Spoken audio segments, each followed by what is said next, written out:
Assalamualaikum warahmatullahi wabarakatuh. Bismillah, alhamdulillah, wala hawla wala quwata illa billah, amma ba'du.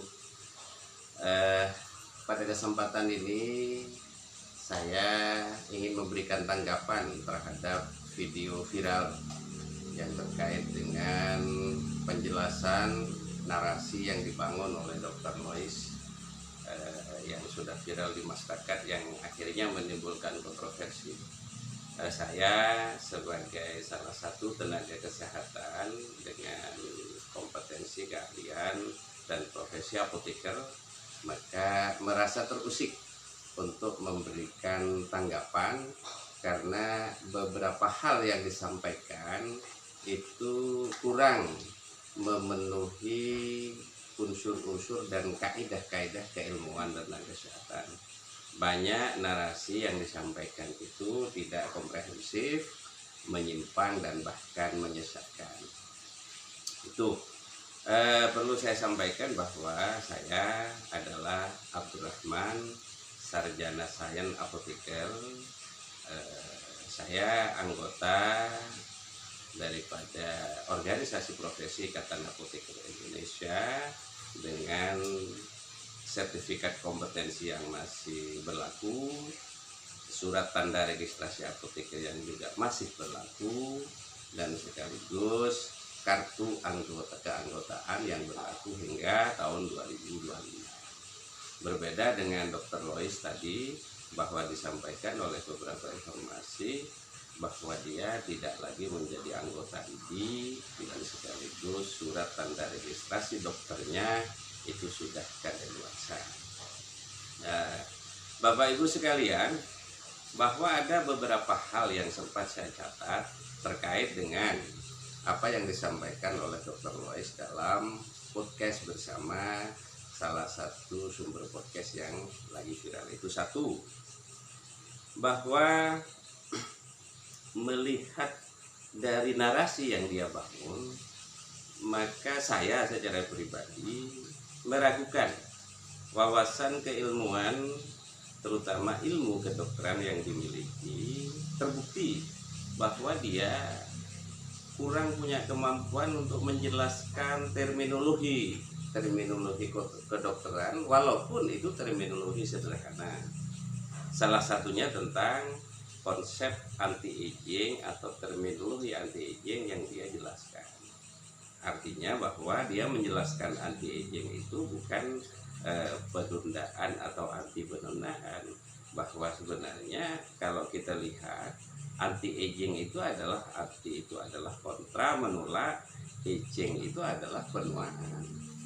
Kalau toh misalnya bahwa proses di dalam rangka mencapai atau menuju pada penolakan penuaan atau menunda penuaan itu berbasis DNA, maka itu adalah konsepnya rekayasa genetika. Nah, oleh sebab itu terminologi ini bagi seorang ahli sebenarnya sudah harus dikuasai. Nampak sekali bahwa dia adalah kurang mencoba menampilkan terminologi dan menggunakannya secara benar dalam narasi yang dia bangun itu. Nah, ternyata juga bahwa keahlian di dalam konsep dan ilmu dalam penundaan penuaan berbasis DNA itu dia dapatkan bukan dari belajar secara resmi, tetapi dari kisah yang dia sampaikan, bahwa ada beberapa kawan-kawan yang tertarik di bidang anti-aging berbasis DNA itu, lalu dia menghadirkan tenaga ahli dari negara lain yang berkumpul di negara Malaysia. Nah, dari sinilah bahwa sesungguhnya ilmu atau konsep anti-aging yang dia miliki itu tidak diperoleh dari proses keilmuan secara sistematik, gradual, dan formal, tetapi boleh dikatakan hanya sekedar kursus biasa. Itu satu.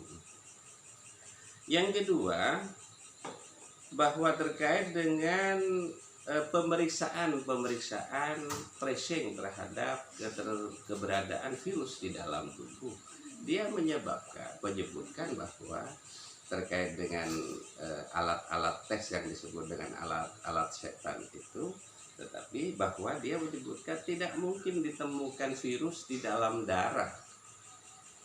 Itu tidak benar, bahwa proses virus itu pasti terdeteksi di dalam cairan tubuh.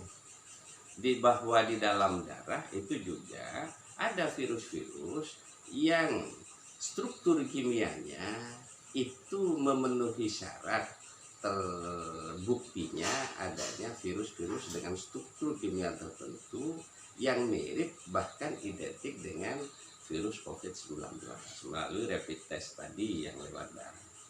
Nah, itu adalah merupakan upaya awal, upaya pendahuluan dalam mengenali struktur kimia virus yang terdeteksi melalui alat yang ada di dalam darah. Dalam perkembangannya, maka harus dibuktikan dengan adanya swab antigen atau swab PCR dan sebagainya itu. Yang ketiga, bahwa pernyataan Dr. Lois tentang pandemi lucu-lucuan, mengejar orang sehat dan menelantarkan orang sakit, itu adalah sebenarnya memang upaya pemerintah di dalam rangka melakukan tracing, melakukan identifikasi kepada orang-orang yang terpapar. Itu adalah tugas, salah satu tugas di sisi yang lain. Tetapi bahwa penanganan dan pengelolaan manajemen penanganan orang-orang sakit di rumah sakit itu juga dilakukan secara komprehensif.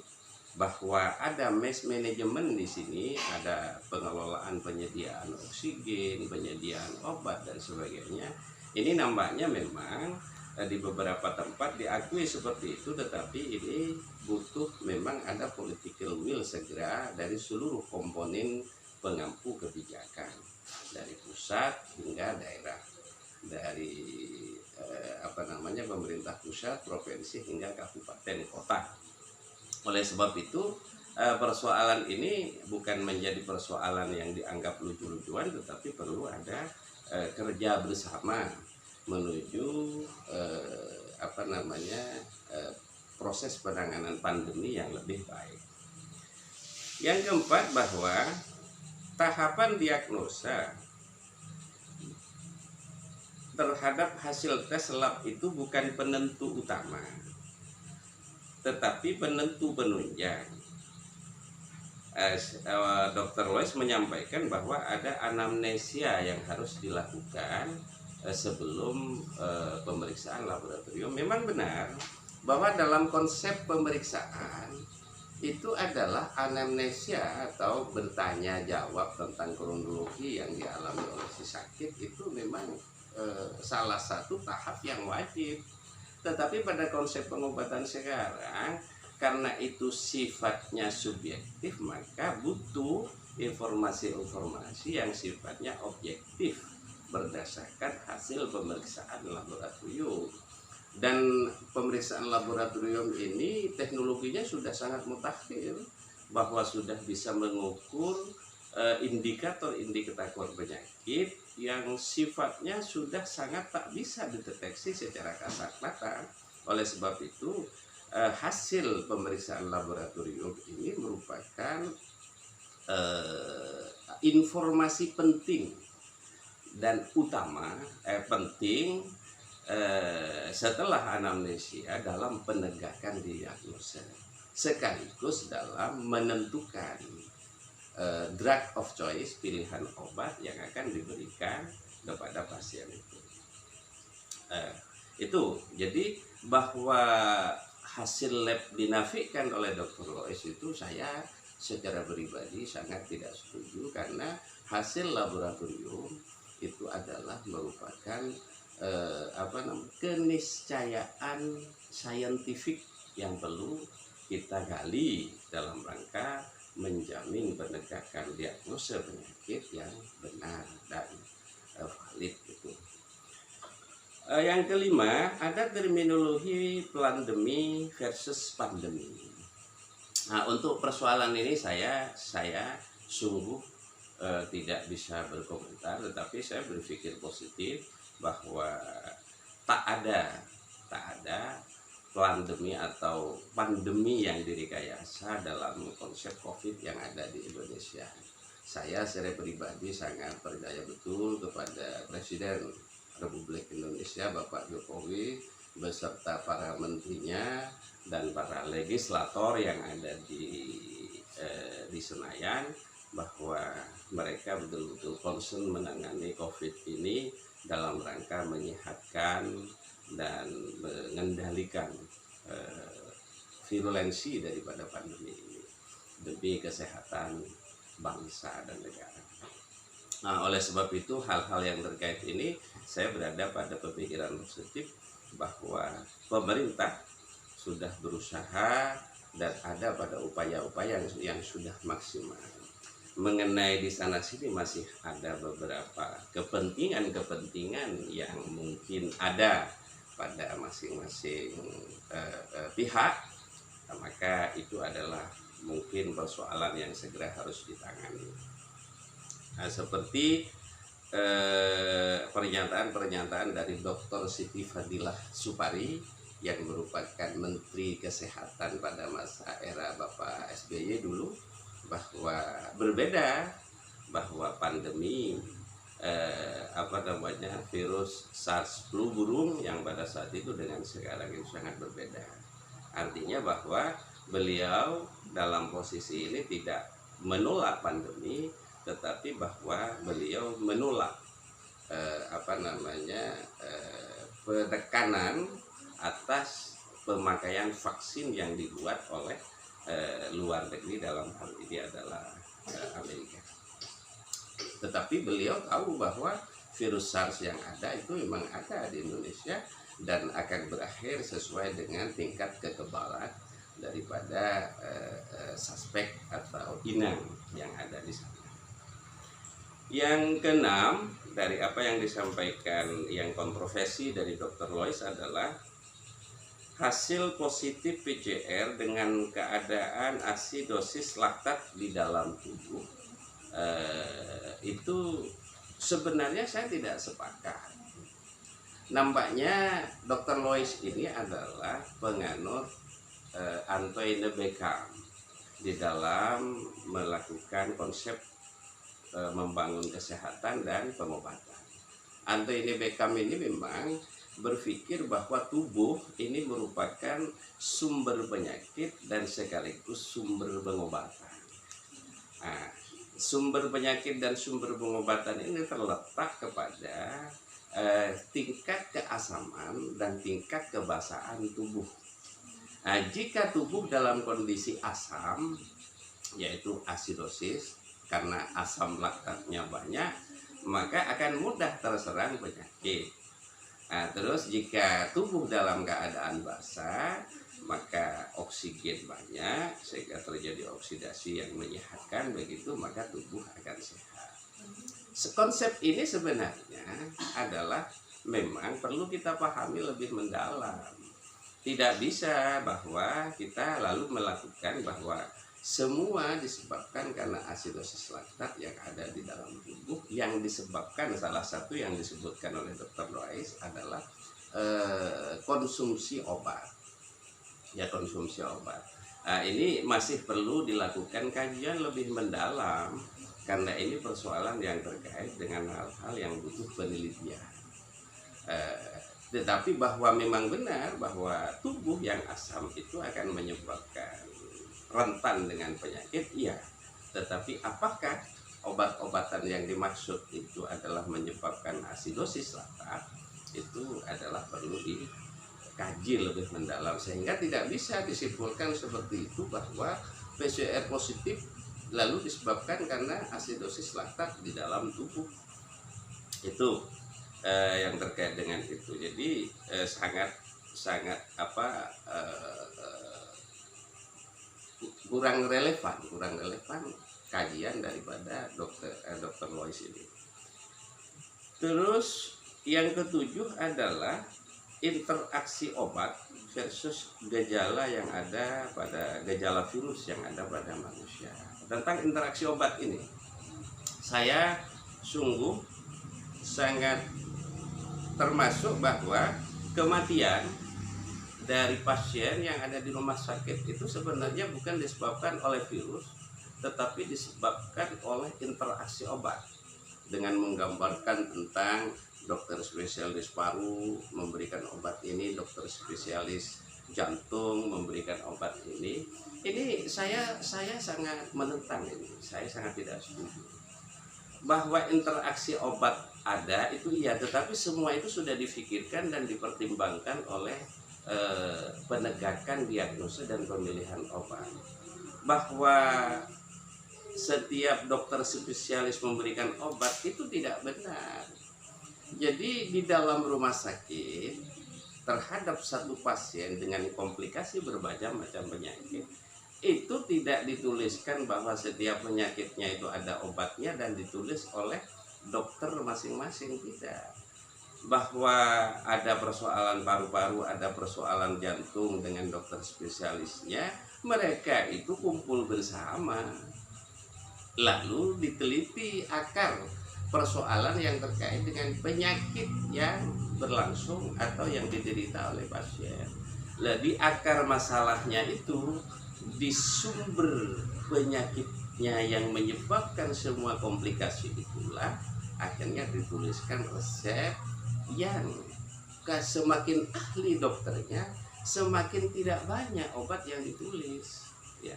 Ada dokter spesialis yang ahli pada saat sudah berbicara aspek-aspek degeneratif, aspek kanker, aspek virus dan sebagainya, maka dia menulis hanya satu, vitamin C 1000 unit, nah, misalnya 1000 miligram misalnya. Itu kan semua selesai.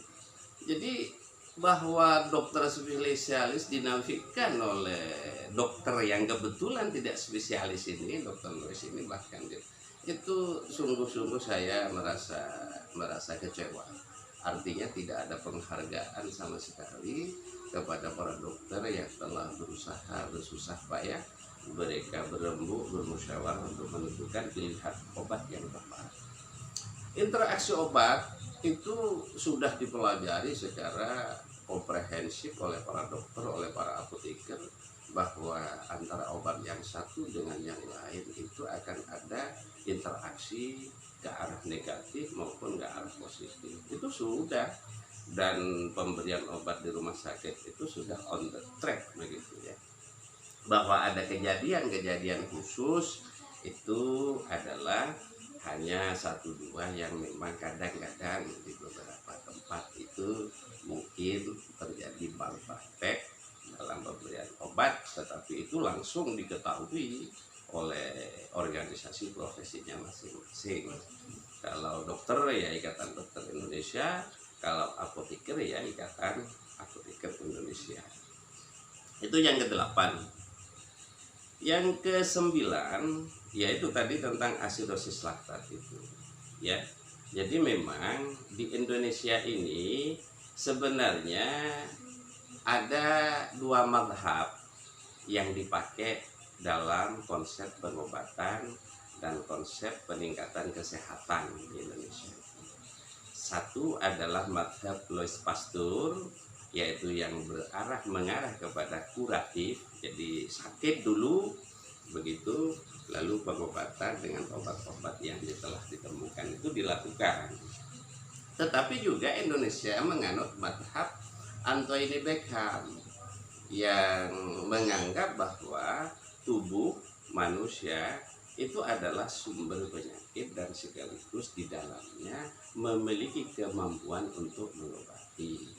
Oleh sebab itu Anthony Beckham ini di Indonesia itu dianut dalam bentuk promotif dan preventif, bagaimana menyehatkan tubuh melalui lifestyle, ya, gaya-gaya hidup yang sehat. Nah, cuman memang di Indonesia ini untuk preventif dan promotif itu masih tidak terlalu dominan dibandingkan dengan kuratif yang menganut mazhab Louis Pasteur. Patofisuli asidosis laktat ini sebenarnya adalah konsep Anthony Beckham yang penjelasannya tidak sesederhana apa yang disampaikan oleh Dr. Louis itu.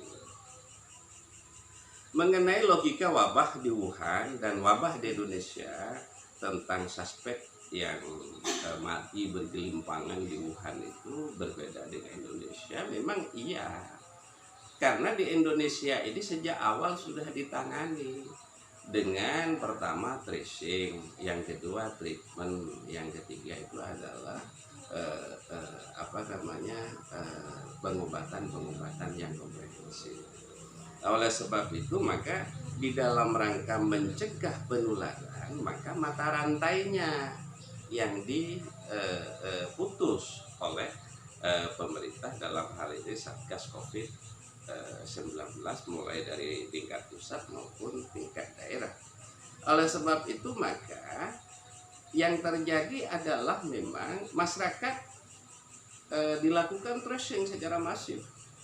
Terkadang ada penyekatan yang menimbulkan kontroversi itu, tetapi itu adalah upaya di dalam rangka memutus mata rantai penyebaran COVID-19, sehingga tak ada masyarakat bergelimpangan di berbagai tempat, karena dalam posisi dia sudah kondisi saturasinya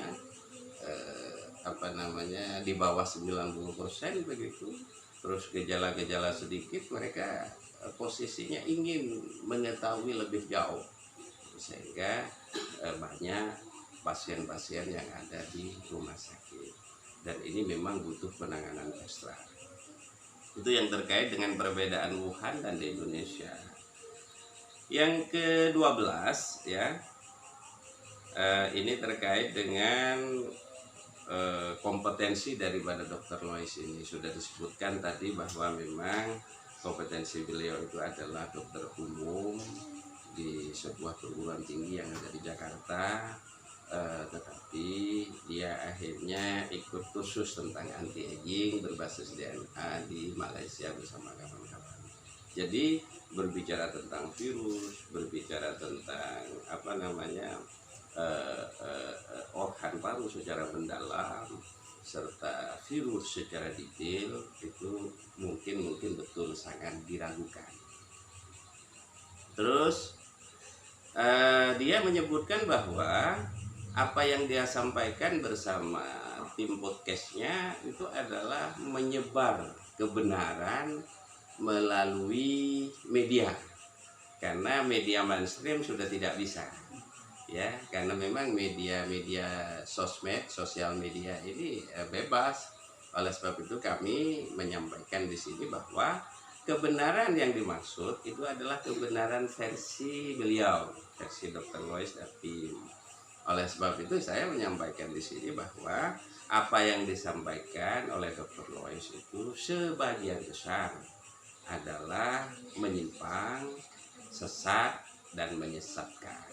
Tetapi itu adalah salah satu second opinion dari apa yang berkembang selama ini. Oleh sebab itu masyarakat, saya berharap tidak terlalu panik bahwa apa yang disampaikan itu adalah sebagian besar menyimpang. Ada beberapa yang benar terkait dengan konsep daripada yang bermadhab anti-Beckham itu. Jadi pengobatan preventif dan promotif itu memang perlu ditingkatkan. Ya, itu beberapa hal.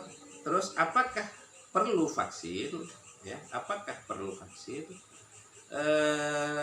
Bahwa vaksin ini yang sudah disiapkan di Indonesia ini adalah tujuannya mencapai herd immunity. Sampai 70% penduduk itu adalah sudah tervaksin. Tetapi bahwa herd immunity ini tidak hanya dicapai oleh vaksin, tetapi juga dicapai oleh penyintas COVID. Ya, kekebalan terhadap virus ini adalah tidak semata-mata dicapai oleh vaksin. Vaksin perlu, tetapi setelah melalui proses tracing.